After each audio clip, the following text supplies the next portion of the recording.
মনে রাখবেন 14ই ফেব্রুয়ারি থেকে নিষেধ করে লাভ নেই, কারণ 14ই ফেব্রুয়ারি ওই সকল মানুষ যায় যারা তাদের রবকে বোঝেনি।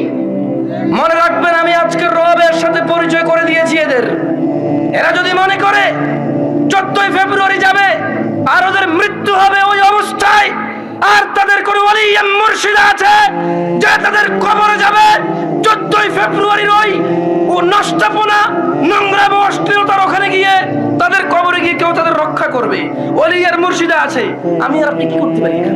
দেখা যাবে সেদিন, যেদিন বিচার হবে, মানুষ আল্লাহর সামনে আসবে এককভাবে, একা একা। সেই দিন দেখা যাবে ইয়াউমা ইয়াফিরুল মারউ মিন আখিহি, যেদিন মানুষ পলায়ন করবে তার ভাই থেকে, ওয়া উম্মিহি ওয়া আবিহি, তার মা আর তার বাপ থেকে, ওয়া সাহিবাতি ওয়া বানি, তার ছেলে এবং তার সন্তান থেকে। সেই দিন দেখা যাবে যে তার 14ই ফেব্রুয়ারি তার আইডলরা, তার সিনেমার নায়করা, তার রাতের আনন্দের গায়করা, তার চোখের সন্তুষ্টির গায়িকারা নায়িকারা তাকে কতটুকু উপকার করে। ওকে আমি 14ই ফেব্রুয়ারি থেকে নিষেধ করবো না।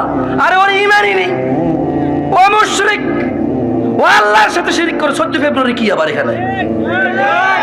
কোন মুসলমান যে আল্লাহকে সম্মান করে সে যেতে পারে না সব জায়গায়।